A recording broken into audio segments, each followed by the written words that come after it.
दोस्तों, फहद पर बात शुरू करने से पहले मलयालम सिनेमा के एक और सुपरस्टार की बात करनी होगी, मोहनलाल। जी हाँ, मलयालम सिनेमा के इतिहास में इनके नाम पर एक अलग से चैप्टर लिखा जाएगा। कुछ ऐसा कंट्रीब्यूशन है इनका। सन 1980 में डेब्यू इन्होंने किया और अब तक इंडस्ट्री पर राज कर रहे हैं। अभी हाल ही में आई दृश्यम 2 की वजह से तो आज की तारीख में ना इनका हिंदी बेल्ट में भौकाल बना हुआ है। मोहनलाल ने जिस फिल्म से डेब्यू किया उसका नाम था मंजिल विरिंजा पूकल। दोस्तों, फिल्म के डायरेक्टर थे फाजिल। अब तक 30 से ज्यादा फिल्में बना चुके हैं। मोहनलाल कुंजको बोबन और नगमा जैसे एक्टर्स को इंडस्ट्री में इंट्रोड्यूस कर चुके हैं। ठीक ऐसे ही सन 2002 में एक और एक्टर को इंट्रोड्यूस किया गया, अपने बेटे यानी फहद फाजिल को।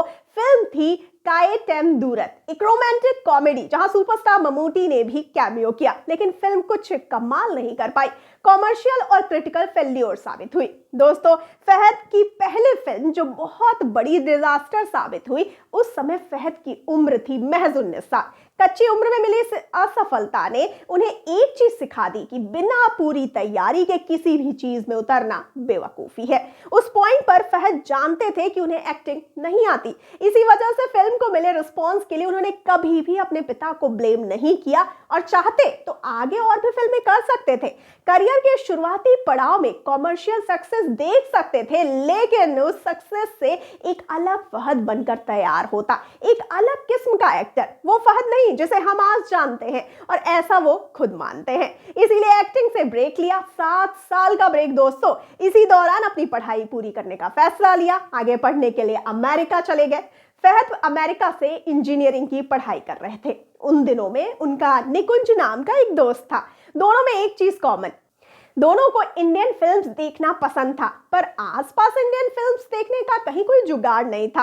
कॉलेज कैंपस के पास एक पाकिस्तानी ग्रोसरी शॉप थी। दोनों अक्सर फिल्म रेंट पर लाने के लिए वहीं जाते थे। वीकेंड पर फिल्म देखने का मन हुआ और पहुंच गए शॉप पर। स्टोर के ऑनर खालिद भाई भी इन दोनों लड़कों और इनके इंडियन सिनेमा के प्रति क्रेज से वाकिफ थे। जाते ही इनके हाथ में एक डीवीडी थमा दी। फिल्म थी यूं होता तो क्या होता। फहद की नजर पड़ी डायरेक्टेड बॉय वाले हिस्से पर, जहां नसरुद्दीन शाह का नाम लिखा था। ये इकलौती फिल्म थी जो नसीर साहब ने डायरेक्ट की थी। खैर, फहद और निकुंज फिल्म लेकर आ गए। दोस्तों, इरफान की एक फिल्म ने फहद की दुनिया बदल कर रख दी। फिल्म शुरू हुई और कुछ ही देर बाद सलीम राजा बली नाम के किरदार की एंट्री हुई। फहद की नजर उस किरदार पर अटक गई, ऐसी कि फिल्म के नरेटिव का आभास ही नहीं रहा। सलीम के उस रूप में ऐसे एक्टर को वो देख रहे थे जो स्टाइलिश था, चार्मिंग था और सबसे बड़ी बात ओरिजिनल था। फहद ने पूछा कि ये एक्टर कौन है। सामने से जवाब मिला, इरफान खान। फहद ने ये नाम पहले कभी नहीं सुना था, लेकिन फिल्म देखने के बाद ये नाम उनके जहन में फिर से कहीं निकल गया। फिर आगे इरफान की दूसरी फिल्में ढूंढ ढूंढ कर उन्होंने देखी। कहानी से उन्हें कोई मतलब नहीं होता था, वो बस स्क्रीन पर इरफान को अपना कमाल करते देखते, वो भी बिना किसी एफर्ट के। देखकर लगने लगा कि यार, एक्टिंग इतनी भी मुश्किल नहीं जितनी समझते थे। यही सोचकर एक फैसला लिया, इंजीनियरिंग से तौबा तौबा, इंडिया लौटने का, फिर से अपनी एक्टिंग करियर को शुरू करने का। इंडिया लौट भी आए। इरफान ने फहद की जिंदगी बदल के रख दी। आज वो जैसे भी कलाकार हैं, इसका श्रेय इरफान को देते हैं। उस दुकान से रेंट पर ली गई डीवीडी को देते हैं। लेकिन फहद के मन में एक मलाल रह गया। जिस आदमी ने उनकी जिंदगी बदली, उससे वो कभी मिल नहीं पाए, शुक्रिया अदा भी नहीं कर पाए। सन 2009 में एक मलयालम फिल्म रिलीज हुई, केरला कैफे। 10 कहानियों में बंटी एथोलॉजी फिल्म। इन्हीं में से एक कहानी थी मृत्युंजय, थ्रिलर स्टोरी, जहां एक जर्नलिस्ट पुराने घर की जांच में पहुंचता है। करीब 7 साल बाद फहद ने इस जर्नलिस्ट के रोल से अपना कमबैक किया। फिल्म में ममूटी, पृथ्वीराज सुकुमारन और सुरेश गोपी जैसे एक्टर भी थे। बावजूद इसके फहद ने अपना काम नोटिस करवा दिया, जनता को बता दिया कि पूरी तैयारी करके उतरे हैं। बस फिर क्या था, उनके हिस्से ऑफर्स आने लगे। अगले ही साल 3 फिल्में दे डाली, प्रामाणी, कॉकटेल और टूर्नामेंट। अपनी इस कमबैक फिल्म से अपना काम नोटिस करवा लिया, लेकिन उनके करियर को दिशा दी 2011 में आई चप्पा कुरिसु ने। सिर्फ उनके करियर की ही नहीं, बल्कि उनके कॉमर्शियल मलयालम सिनेमा की भी। फिल्म में फहद ने एक ग्रे कैरेक्टर निभाया, जिसने अब तक चली आ रही टिपिकल मेल हीरो वाले इमेज को बदल कर रख दिया। अपने हिसाब से किरदार में नुआंस जोड़े और उसे रिलेटेबल बनाया। इसी कोशिश की बदौलत केरला स्टेट अवार्ड से भी नवाजे गए। चुप्पा कुरिशु में उनके काम को इतना पसंद किया गया कि एक बार फिर फहद के हिस्से ऐसा ही किरदार आया।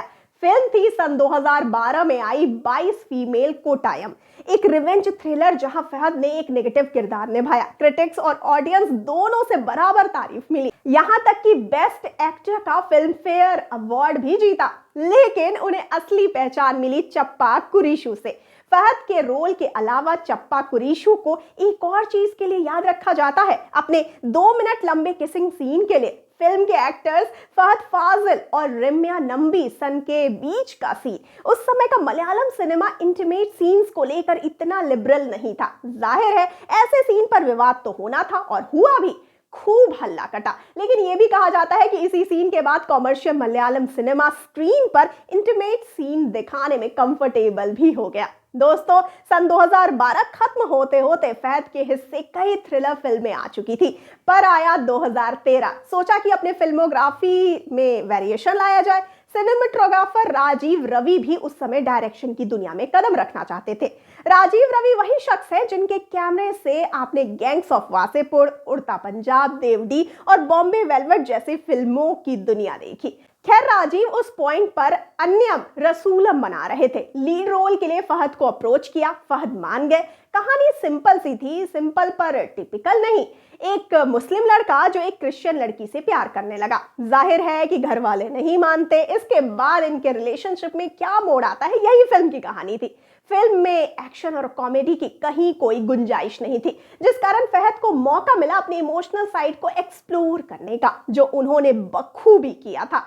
हर सीन में अपनी मार्क छोड़ी, खास तौर पर फिल्म के क्लाइमेक्स में इतना मार्मिक था, जिसने भी देखा पहले अपनी आंखें पोंछी और फिर जी भर के फहद की तारीफ की।